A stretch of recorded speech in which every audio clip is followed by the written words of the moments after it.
네, 오늘 로마서 말씀 17번째 시간으로 6장 1절로 11절까지 말씀을 전하도록 하겠습니다. 자, 다음 자막을 좀 보여주시면요, 지난 로마서 5장에서부터 바울은 예수님을 믿음으로 영접한 사람들, 나의 구주로 고백하는 사람들, 누구입니까? 그리스도인, 우리 그리스도인들의 삶이 어떠한지를 계속해서 기록하고 있습니다. 다음 자막에서 보시듯이 모든 그리스도인의 삶은 이미 예수님을 과거에 영접했던 순간부터 현재, 지금도, 그리고 장차 미래에도 우리의 삶은 이전과는 다른 삶, 죄의 종되었던 이전과는 다른 삶, 새로운 삶, 예수님 안에서 살아가는 새로운 삶을 살게 된다라고 1절로 11절에 5장 1절로 11절에 얘기를 했고요. 이어서 바울은 또 5장 12절로 21절에서 이제는 죄의 율법의 시대가 아니라 새로운 은혜의 시대, 의의 시대, 곧 예수 그리스도의 시대를 우리는 살아가고 있다는 것을 결코 잊지 말라고 로마의 성도들에게 당부하는 것을 볼 수가 있었습니다. 바울의 이 선포는, 우리 그리스도인들의 삶에 대한 선포는 오늘 본문인 6장에서도 이어지고 있습니다. 다음 자막에서 보시면 오늘 본문에서 바울은 그리스도인의 삶은 이러이러한 삶이다 라고 정의를 내리고 있습니다. 바울 사도가 우리 그리스도인의 삶을 어떻게 정의하고 있는지 오늘 본문을 통해 함께 알아보도록 하겠습니다. 자, 바울은 먼저 오늘 본문 1절로 2절에서 유대인들이 제기하는 반박을 다시 바로 잡으면서 시작을 하고 있어요. 1절, 2절 말씀을 함께 우리 화면을 통해서 같이 읽어보겠습니다. 그런즉 우리가 무슨 말을 하리요? 은혜를 더하게 하려고 죄에 거하겠느냐? 그럴 수 없느니라. 죄에 대하여 죽은 우리가 어찌 그 가운데 더 살리요? 자, 먼저 1절을 다시 보시면 은혜를 더하게 하려고 죄에 거하겠느냐라는 말로 유대인들이 제기하는 오해와 왜곡을 다시 바로잡고 있는 바울을 볼 수가 있습니다. 자, 이 유대인들이 왜, 유대 율법주의자들이 이런 오해와 왜곡을 왜 하고 있냐면, 앞서 바울이 5장 20절에서 이러한 말씀을 전했던 적이 있습니다. 율법이 들어온 것은 범죄를 더하게 하려 함이라. 그러나 죄가 더한 곳에 은혜가 더욱 넘쳤나니. 자, 바울은 여기에서 먼저 율법의 역할을 먼저 설명을 했습니다. 율법은 우리에게 어떤 역할을 하느냐? 예전에는 법이 없어서, 기준이 없어서 죄를 죄로 인식하지 못하는 세상이었다. 무법천지였다. 근데 율법이 제정됨으로써, 하나님께서 율법을 주심으로써 그 무법천지의 세상에 하나님이 브레이크를 거셨다. 제동을 거셨다. 그래서 우리에게 죄를 인식할 수 있도록, 이건 죄야 라는 기준을 주심으로써 죄가 죄인지 알고 깨닫게 해주셨다는 것이죠. 율법은 이 역할을 하는 것입니다. 제가 지난번에 비유로 말씀드렸듯이 사진을 좀 보여주시면요, 마치 우리가 고속도로를 달리다가, 이 도로를 달리다가 100 이상을 밟다가 앞에 구간 단속 구간이 100km 구간 딱 나타나면 과속을 인지하게 되죠. 밟으면 안 되겠구나. 그러면 100 아래로 밟게 됩니다. 율법은 이 역할을 한다는 겁니다. 과속으로 인지하게끔, 죄를 죄로 인식하게끔 만든다는 거죠. 율법이 우리에게 죄를 인식하도록 해주는 것이다. 여러분, 우리나라에는 헌법이 있습니다. 그 아래 여러 법률들이 있죠. 단적으로 교통법만 한번 생각해 보십시오. 교통법만 해도 만약에 교통에 대한 기준이 없다면, 교통법이 없다면 이 나라의 도로는 무법천지가 될 겁니다. 여기저기서 법이 없으니까 과속과 신호위반과 음주운전이 생활화되겠죠. 그러면 이 세상은 그야말로 무법천지가 되는 겁니다.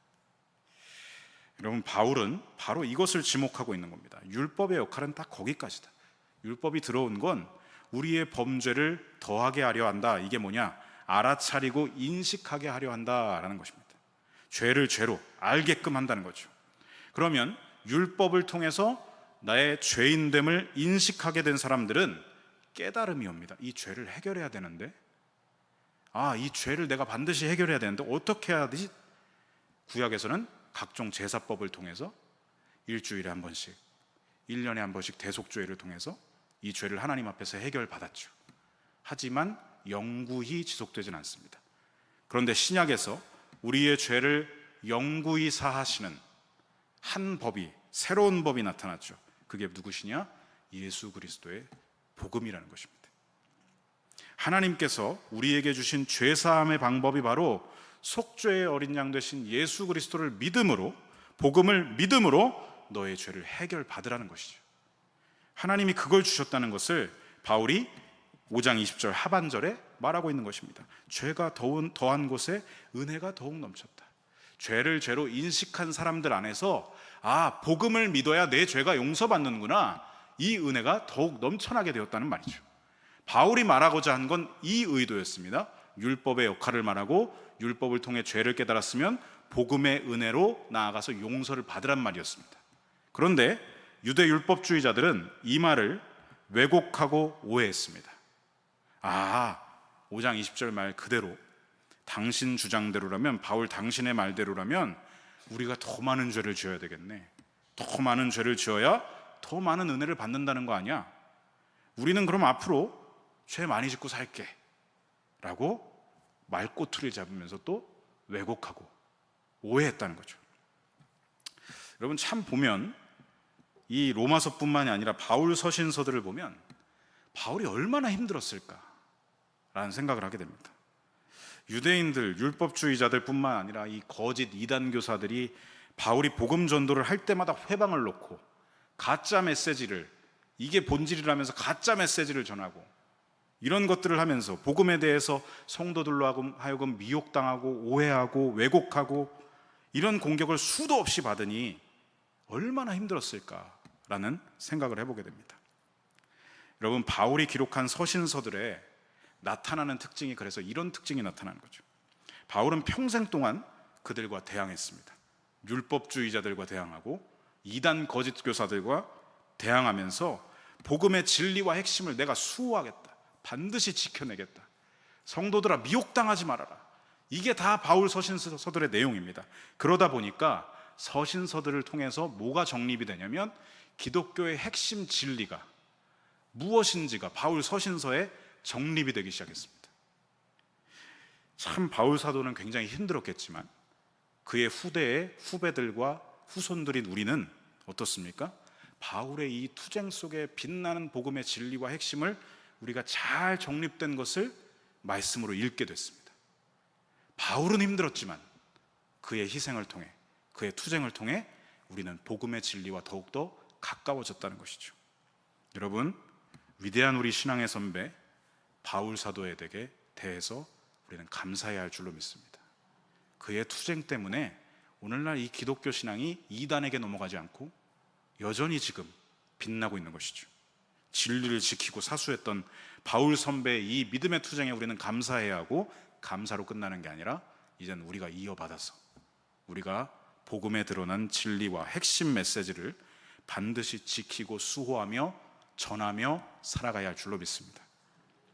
바울이 율법과 복음의 관계에 대해 이렇게 바르게 설명을 해왔습니다. 계속해서 해왔는데 아까 본 제목을 다시 보시면 그들은 어떻게 했느냐? 율법주의자들은 그러면 우리는 계속 죄 가운데 살게 라는 식으로 왜곡하여 공격했습니다. 그래서 바울은 오늘 본문 6장 1절로 2절에 이 오해와 왜곡을 바로잡고 있는 것이죠. 6장 1절을 다시 보시면 바울이 먼저 파란색 글씨로 표현되어 있지만 탄식을 하고 있습니다. 자꾸 그런 식으로 받아들이면 우리가 뭐라고 말해야 되겠는가? 탄식을 하고 있습니다. 말이 되는가? 은혜를 더하게 하려고 죄에 머물러서 살겠다는 게 그게 말이 돼? 탄식하고 있죠. 2절을 보시면 결코 그럴 수 없다, 그럴 수 없어. 그러면서 하반절에 복음의 메시지를 다시 한번 선포합니다. 우리는 죄에 대하여 죽은 자들이야. 어찌 그런데 다시 죄 가운데 머물러 살겠다고 말하는 것이냐 라고 말하는 것이죠. 죄에 대하여 죽었다. 성도 여러분, 바로 여기서 그리스도인의 삶은 무엇인지, 어떠한 삶인지 그 첫 번째 정의가 나타나고 있습니다. 우리 화면을 통해서 같이 읽어보겠습니다. 그리스도인의 삶은 죄에 대하여 죽은 삶이다. 여러분 아멘이십니까? 죄에 대하여 죽었다는 말은 죄의 영역에서 벗어났다는 말입니다. 죄의 지배를 더 이상 받지 않는다는 말이죠. 죄에 묶여있던 사슬에서 풀려났다는 것입니다. 여러분, 남유다의 마지막 왕 시드기야가 바벨론에 끌려갈 때 얼마나 처참하게 끌려가는지 아시죠? 두 눈이 뽑히고 온몸이 사슬에 감겨서 그 수천 킬로미터를 포로로 끌려갔습니다. 그의 지배가 누구로 바뀌었기 때문이죠? 바벨론의 왕 느부갓네살 아래, 지배 아래 살게 됐기 때문에 그런 비참한 삶을 살아가겠어요. 여러분, 그 묶인 사슬에서, 그의 지배 아래에서 벗어나야 자유를 얻는 것이죠. 죄에 대하여 죽었다는 것은 그의 죄의 권세 아래 있던 우리의 비참한 삶, 사망으로밖에 나아가지 않던 우리의 비참한 삶이 끊어졌다는 얘기입니다. 우리에게 해방을 주시는 죽음이라는 거죠. 이 진리에 대해서 바울은 3절에 이어서 이렇게 부연 설명을 하고 있습니다. 우리 3절과 4절 상반절 말씀까지만 함께 읽어보겠습니다. 무릇 그리스도 예수와 합하여 세례를 받은 우리는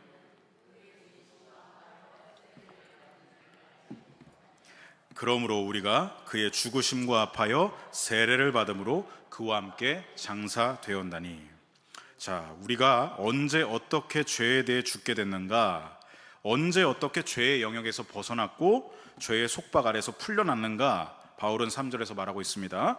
예수님과 합할 때, 그리스도 예수님과 우리가 합하여 세례를 받을 때 우리는 예수님의 십자가 죽음과 연합한 거다, 같이 죽은 거다.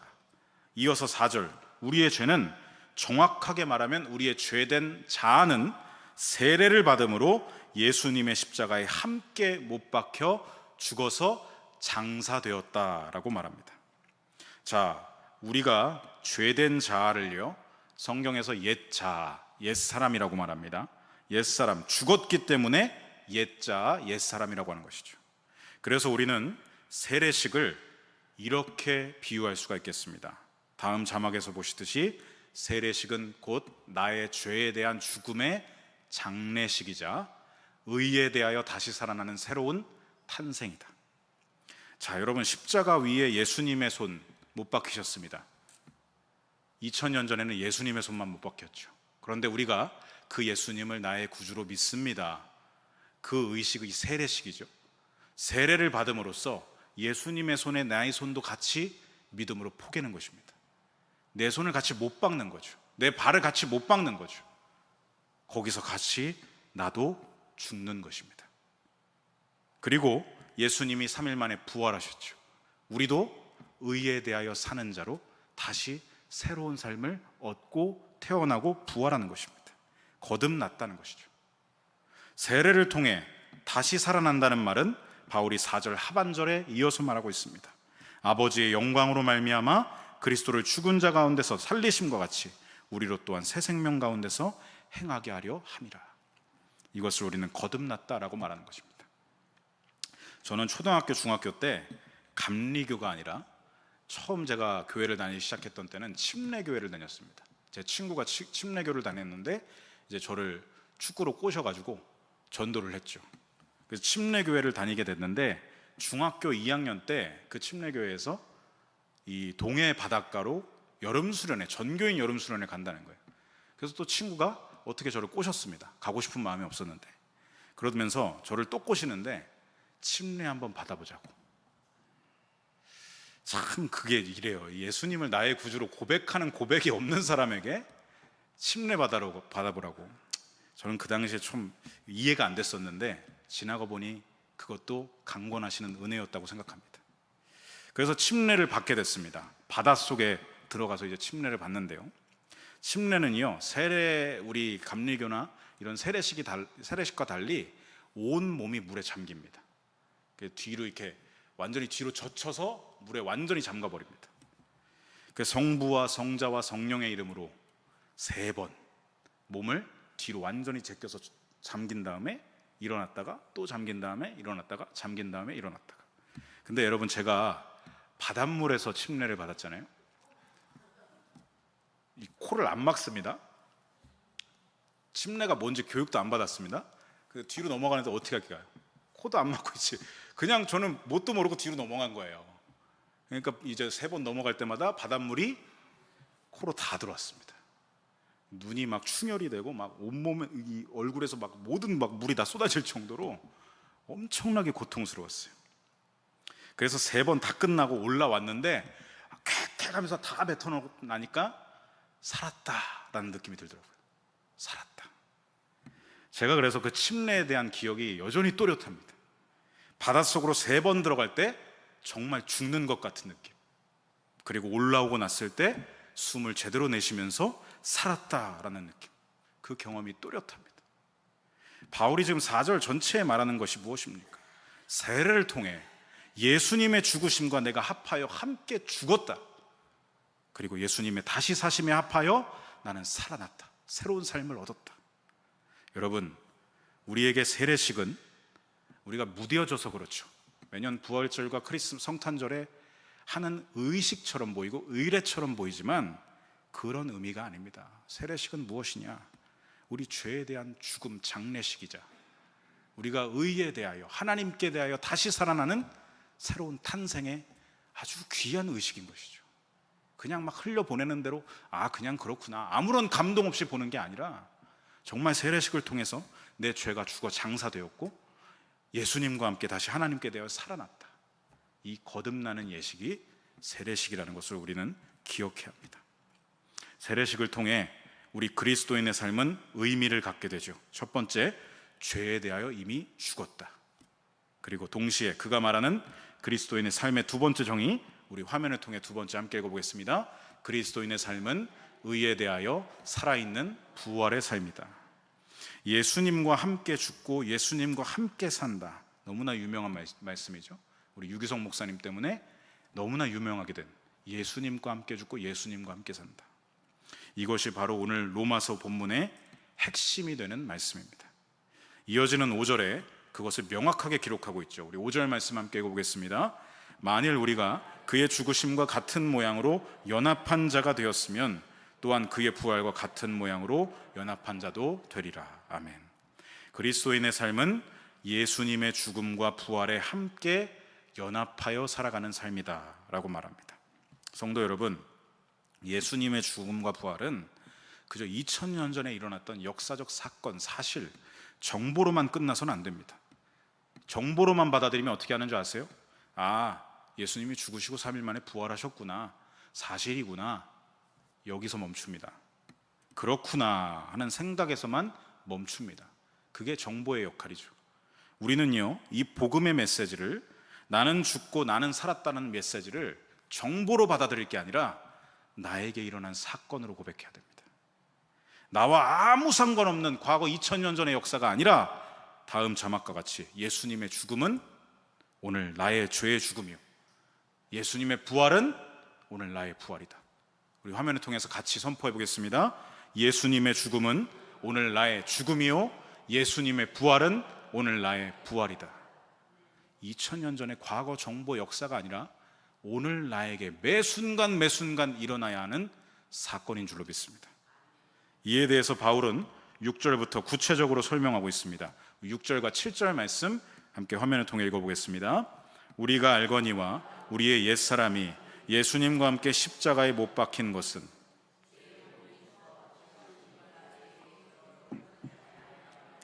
이는 죽은 자가 죄에서 벗어나 의롭다 하심을 얻었음이라. 아멘. 자, 먼저 6절을 다시 보시면 여기서 옛사람은 아까도 말씀드렸듯이 죄의 지배를 받던 예전의 나, 죄의 통치 아래 있었던 예전의 나를 말합니다. 이 옛사람은 예수님과 함께 십자가에 못 박혔습니다. 언제? 우리가 예수님을 나의 구주로 믿고 영접하여서 세례를 받았을 때 그 사람은 끝났습니다. 사망 처리됐습니다. 죄인이었던 나는 물속으로 잠겨서 완전히 죽었습니다. 죄인이었던 나는 예수님의 보혈로 완전히 씻김을 받았습니다. 그 죄의 몸은 죽었습니다. 우리를 억누르던 죄의 세력은 끝났습니다. 그러면 이제 어떻게 되느냐? 죄인은 죽었으니, 죄의 세력에서 해방되었으니 더는 죄의 종노릇하지 않습니다. 사람들은요, 모두가 죽는 것을 싫어합니다. 죽는 것을 두려워합니다. 왜 그럴까요? 죽으면 다 사라진다고 생각하죠. 죽으면 내 존재 자체가 지워진다고 생각합니다. 그러나 기독교에서 말하는 이 십자가 죽음은요, 내 존재가 사라지고 지워지는 게 아닙니다. 그리스도 예수께서 말하는 이 십자가 죽음은 내 존재가 사라지고 지워지는 게 아니라 리셋입니다. 새롭게 되는 것입니다. 다시 원래대로 돌아가는 것입니다. 다시 하나님의 형상대로 복원되는 것입니다. 하나님이 보시기에 좋았더라 하셨던 창조의 원형으로 돌아가기 위해서, 거듭나기 위해서 죽는 것입니다. 그러니 두려워할 게 아니죠. 십자가 죽음을 두려워할 것이 아닙니다. 이어지는 7절에서 말하는 대로 의롭다 하심을 얻기 위한 죽음입니다. 나의 죄에 대하여 죽고 하나님의 의에 대하여 산 자로 리셋, 다시 새롭게 된다. 십자가 죽음은 더 이상 두려운 죽음이 아닌 것이죠. 그러므로 기독교의 십자가 죽음은 이렇게 말할 수 있겠습니다. 우리 함께 읽어보겠습니다. 십자가 죽음은 해방의 통로다. 성도 여러분, 예수님의 십자가에 내가 함께 죽는다는 말을 꺼려하지 마십시오. 죽는다고 하면서 멈칫하지 마십시오. 당황하지 마십시오. 꼭 죽어야 되나? 머뭇거리지 마십시오. 여러분, 죽어야 죄와 사망으로부터 자유해지는 길이 열립니다. 예수님이 우리로 이제 나는 해방되었다, 이제 나는 자유하다 외치게 하시려고 저 십자가를 짊어지고 죽으셨고, 거기에 초대하신 게 세례입니다. 이어지는 8절에 바울은 계속해서 외치고 있습니다. 우리 8절 말씀 함께 읽어보겠습니다. 만일 우리가 그리스도와 함께 죽었으면 또한 그와 함께 살 줄을 믿노니. 아멘. 그리스도와 함께 죽었으면 그와 함께 산 자가 그리스도인이다 라고 말하고 있습니다. 여러분, 먼저 선행되어야 되는 것은 반드시 죽어야 한다는 것입니다. 반드시 죽어야 죄의 지배 아래서 벗어나는 것이 일어나게 되고, 그래야 비로소 하나님의 통치 아래에서 의의 삶을 살아가게 된다는 것입니다. 이렇게 되면 나의 통치자가 바뀌는 것이죠. 그리스도인의 통치자는 누가 되십니까? 죄에 대하여 죽은 사람의 새로운 통치자는 오직 한 분, 우리 구주 예수 그리스도이십니다. 예수님은, 우리 주님은 죄에 대하여 완전한 승리를 이루신 분이죠. 그분을 믿는다면, 그분의 지배 아래에 있다면 우리도 완전한 승리를 얻을 수 있습니다. 이를 9절로 10절에 바울이 선포하고 있죠. 우리 함께 읽어보겠습니다. 이는 그리스도께서 죽은 자 가운데서 살아나셨음에 다시 죽지 아니하시고 사망이 다시 그를 주장하지 못할 줄을 알미로라. 그가 죽으심은 죄에 대하여 단번에 죽으심이요 그가 살아계심은 하나님께 대하여 살아계심이니. 자, 9절을 다시 보시면 예수님이 죽으셨다가 다시 살아나셨을 때 죄의 권세, 이 사망의 권세가 예수님을 음부의 권세 아래로 끌어내렸죠. 거기 가둬버리려고 했습니다. 그런데 가둘 수 있었습니까? 3일 만에 예수님은 그 권세를 깨뜨리고 죽음을 이기시고 부활하셨습니다. 단번에 죽으시고 단번에 부활하셨습니다. 예수님의 부활을 누구도, 어떤 권세도 끊을 수가 없었습니다. 사망이 예수님을 지배할 수가 없었습니다. 그래서 예수님은 2번 다시 죽지 않으십니다. 10절, 그가 죽으심은 죄에 대하여 단번에 죽으십니다. 예수님이 우리 죄를 짊어지고 죄에 대하여 죽으신 것은 단 한 번으로만 가능합니다. 더는 죽지 않으셔도 됩니다. 그래서 예수님은 지금도 살아계시고 하나님 보좌 우편에 앞으로도 영원히 살아계시는 것이죠. 죄에 대하여 단 한 번에 완전한 승리를 이루셨다는 것입니다. 그리스도인은 이 길을 따라가는 사람들입니다. 완전한 승리를 쫓아가는 삶입니다. 우리가 일상을 살아가면서 죄에 너무 무능력하게 넘어질 때가 참 많습니다. 그때마다 우리 안에 패배주의가 엄습해 들어오죠. 패배주의가 엄습해 들어와서 나는 원래 이럴 수밖에 없어. 연약함은 당연합니다. 근데 연약함을 넘어서 세상을 살아가면서 우리가 물들어 버리면 안 되죠. 세상을 살아가면서 패배주의에 의식되면 안 됩니다. 여러분, 우리는 완전한 승리를 이루신 예수님을 따라가는 사람들입니다. 근데 세상 속에 나아가서 나는 원래 이래, 난 이럴 수밖에 없어, 이런 태도로 살아간다면 그게 정말 그리스도인이 맞겠습니까? 죄에 대하여 죽고 하나님의 의에 대하여 살아있으라고 승리하셨습니다. 그러니까 너도 죄에 대하여 죽고 장사를 지내고 사망 선고를 하고 의에 대하여 살아가라, 하나님에 대하여 살아가라, 우리에게 지금 명령하고 계십니다. 다음 두 성경 말씀을 우리 화면을 보면서 선포할 텐데, 여러분, 믿으시는 분은 말씀을 선포할 때마다 크게 아멘 하시기 바랍니다. 자, 우리 고린도전서 15장 55절과 57절 말씀 함께 선포하겠습니다. 사망아, 너의 승리가 어디 있느냐? 사망아, 네가 쏘는 것이 어디 있느냐? 우리 주 예수 그리스도로 말미암아 우리에게 승리를 주시는 하나님께 감사하노니 아멘. 여러분 아멘이십니까? 패배주의에 찌들지 마십시오. 우리는 늘 넘어진다고 해서, 내가 연약하다고 해서 거기에 넘어지고 계속해서 내가 패배주의에 찌들면 안 됩니다. 사단이 원하는 게 그겁니다. 세상에 나아가서 넘어지면 다시 십자가 바라보십시오. 다시 십자가 바라보고 내 죄에 대하여 죽은 자로 여길지어다. 내 죄의 본성을 죽은 자로 다시 못 받고 일어나시기 바랍니다. 다음 우리 베드로전서 2장 24절 상반절 말씀도 함께 선포해 보겠습니다. 친히 나무에 달려 그 몸으로 우리 죄를 담당하셨으니 이는 우리로 죄에 대하여 죽고 의에 대하여 살게 하려 하심이라. 아멘. 우리 죄를 담당 그분이 하셨으니 우리로 죄에 대하여 죽고 의에 대하여 살아가게 하려 하심이라. 아멘이죠. 바울 사도가 이렇게 오늘 본문에서 말하는 핵심은 다음 자막에서도 보시듯이 예수님의 죽음과 부활에 연합한 삶을 살아가라는 것입니다. 매일매일 날마다 연합하라는 것이죠. 과거 세례를 받았을 때만이 아니라 세례를 받은 그 순간부터 지금까지 날마다, 그리고 앞으로 주님이 다시 오셔서 하나님 나라를 완성하시는 그날까지 계속해서 이 죽음과 부활에 연합하라는 말씀입니다. 마지막 11절에 바울은 그것을 말하고 있죠. 우리 함께 읽어보겠습니다. 이와 같이 너희도 너희 자신을 죄에 대하여는 죽은 자요 그리스도 예수 안에서 하나님께 대하여는 살아있는 자로 여길지어다.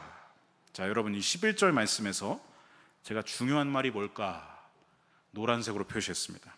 먼저 이와 같이 너희도입니다. 오늘 본문의 1절에서 10절까지 말씀은요, 설교로 치면 서론과 본론입니다.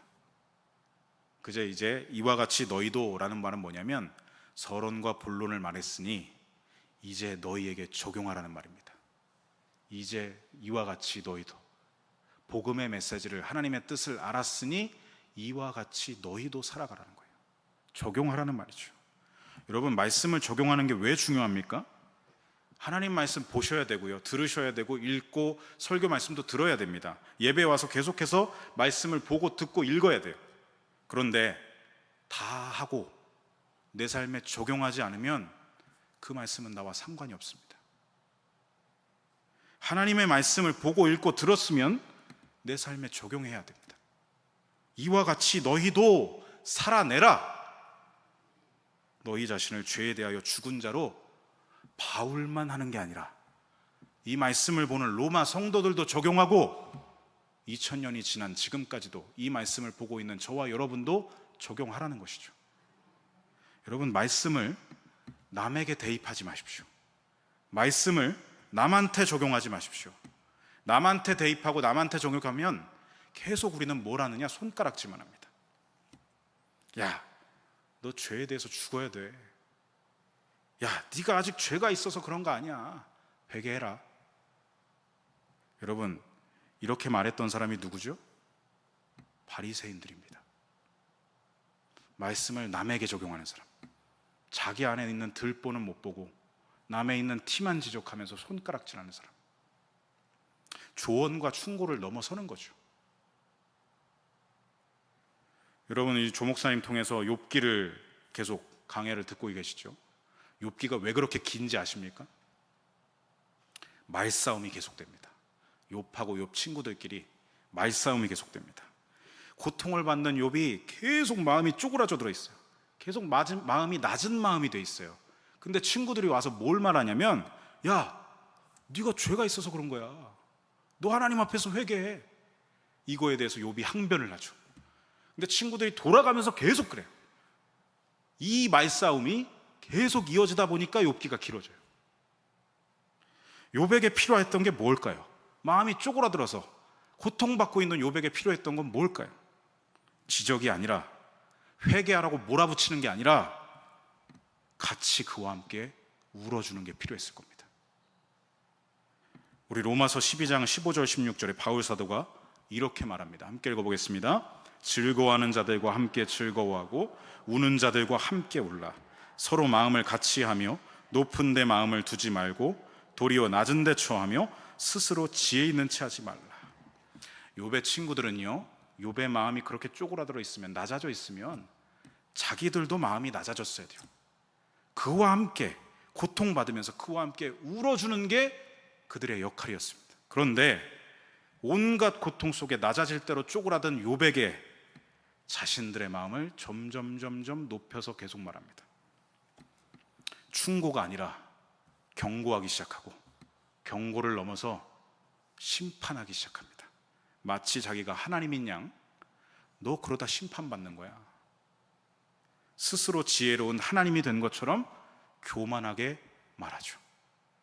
결국 욥기의 마지막에 가서 그 모든 말장난이 끝나게 되는데, 이 말싸움이 끝나게 되는데 왜 그렇게 끝납니까? 하나님이 나타나셔서 한마디 하십니다. 무지한 말로 생각을 어둡게 하는 자가 도대체 누구냐?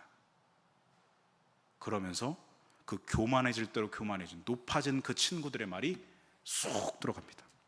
콘줄이 난 거죠.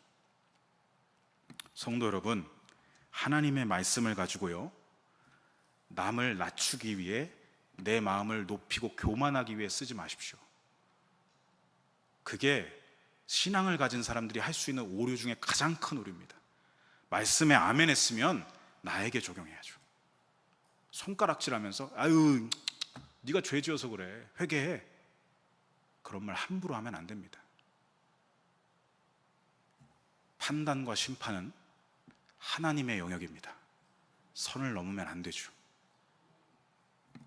성도 여러분, 하나님의 말씀을 남에게가 아니라 나 자신에게, 이와 같이 너희도 나 자신에게 적용하시기 바랍니다.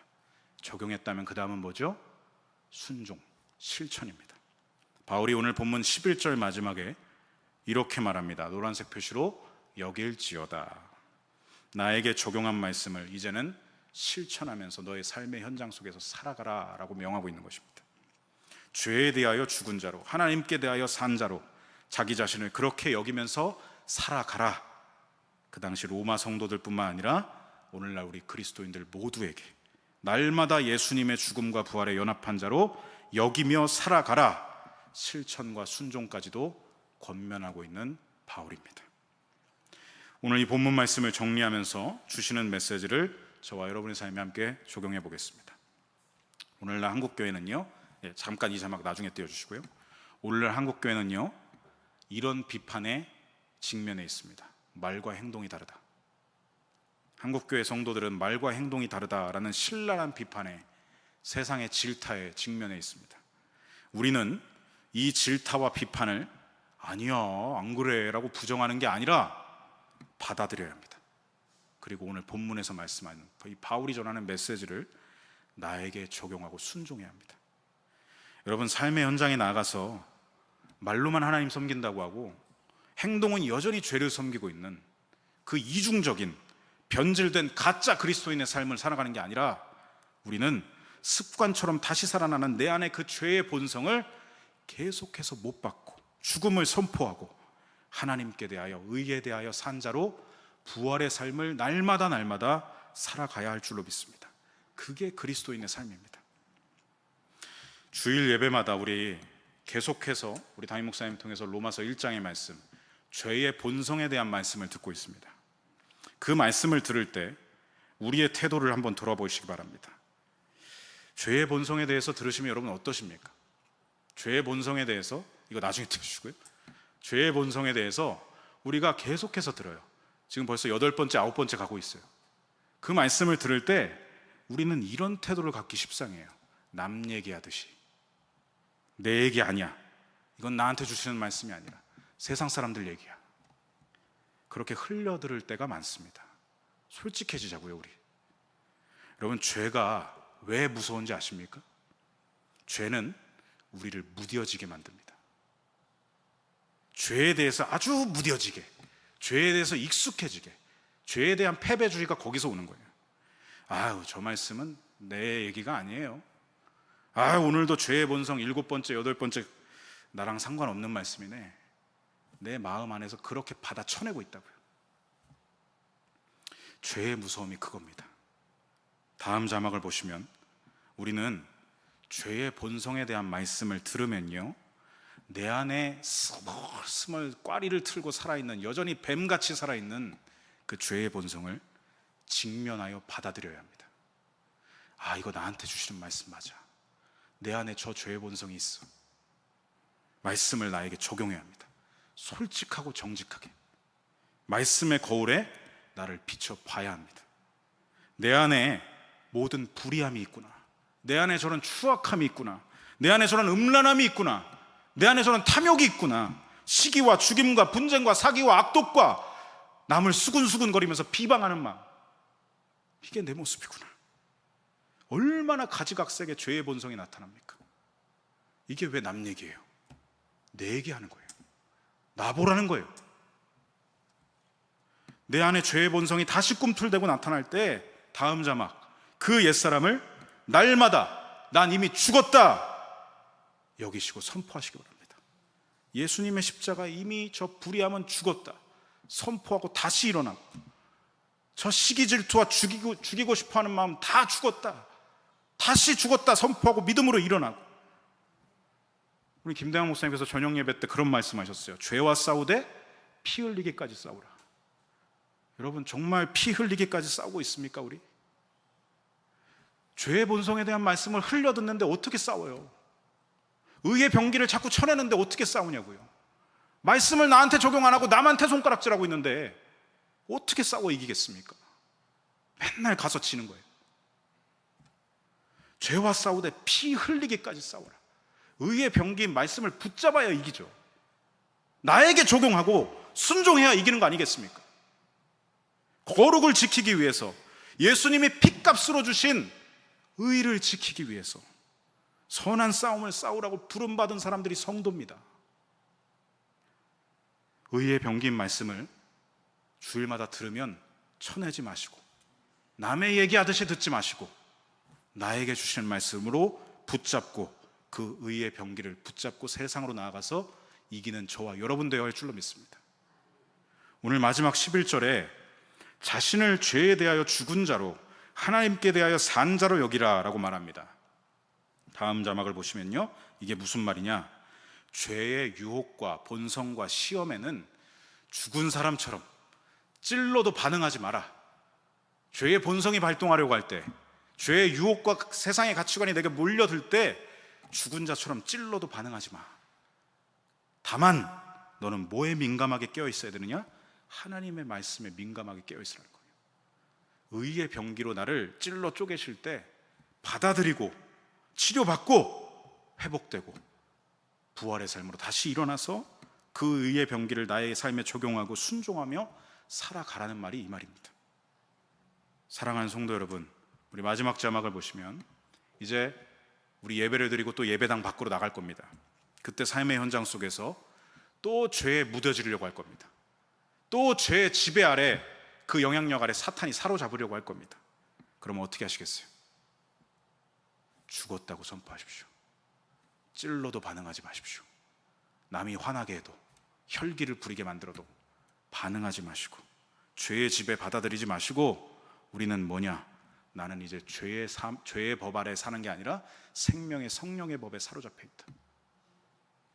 나는 성령이 주시는 깨닫게 하시는 음성에 사로잡혀서 그분 말씀 따라갈 거다.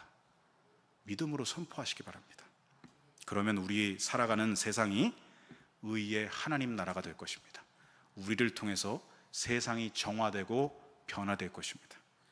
그러면 하나님의 통치가 나에서 가정을 넘어 우리 직장을 넘어 이 사회 공동체로 점점 더 확장되어 가는 것입니다. 의의 하나님 나라, 언제나 하나님 통치 가운데 살아가는 진짜 그리스도인으로 살아가는 저와 여러분의 삶이 되시기를 간절히 소망하고 축복합니다.